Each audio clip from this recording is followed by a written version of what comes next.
There was once an individual who was staying by a family's house for Shabbos. He had heard that one of the children were challenging, that they had difficulties with this child. And by the Friday night meal, he told the father, he says, I know which one is the child that you have a challenge with. And he says, how can you tell? He says, I don't treat any of my children differently. I'm shocked and surprised that you know. And he says, I'll tell you which one. He says, when you were benching your kids Friday night, I was able to tell by one child that you had more kavanah, more intent, more focus than the rest, and that's the one that you're finding yourself challenged by. He says, you're right, that's the one, and because he's davening that this child should be successful. Now, interestingly, most people would think that that child is the more difficult one. That's the child that, if only things were better, we wouldn't have to daven so much for this child. Rav Shamshon Pincus, in his classic sefer, Sha'ar B'Tefillah, he discusses the amazing power and the purpose of davening. By the Pirkei Siyum, when he concludes that sefer, he says an amazing insight, which he really puts throughout that entire sefer. It's the exact opposite of what people think. Davening is not to help the problem that you're davening for. To the contrary, an os gebetet kind, like he says, something that you really daven for is exactly the purpose we're looking for. And he says an incredible insight into Chana. Chana was desperately asking Hashem for a child. Finally, after a story that happens with Eli HaKohen, she has her special child, Shmuel. Shmuel, as it was, very bright child, he was Moir Halacha B'fnei Rabbi. He was so bright, but he yet made a tragic mistake, and he ruled in front of the Talmud Chacham, the Tzaddik Adar, and therefore Eli said he's Chayiv Misa.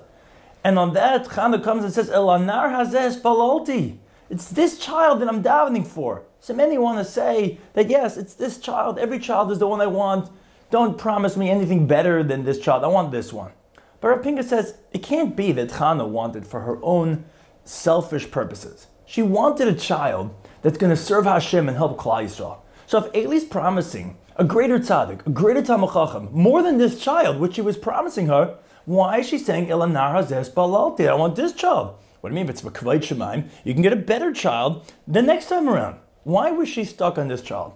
And that's Rav Pincus, read the words. El hanar hazeh hispalalti.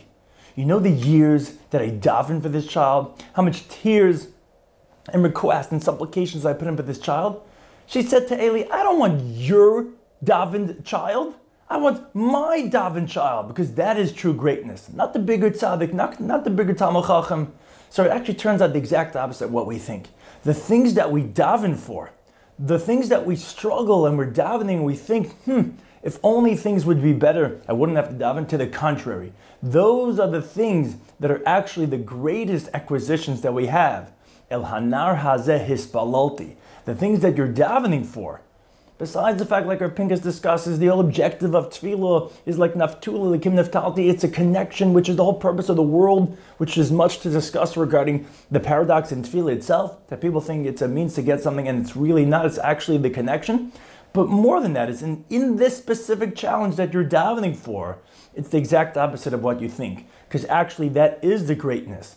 This child that you're davening for, El hanar hazeh spalalti. It's the tefillas that's saturated. For this, whatever it is that you're davening for, is actually makes it that greater level, and that's El hanar hazeh hispalalti. And therefore this father who is davening for this child, not only was it not the difficult, but it's actually the beauty and the blessing that one has as an opportunity to daven for such a child and for such a situation.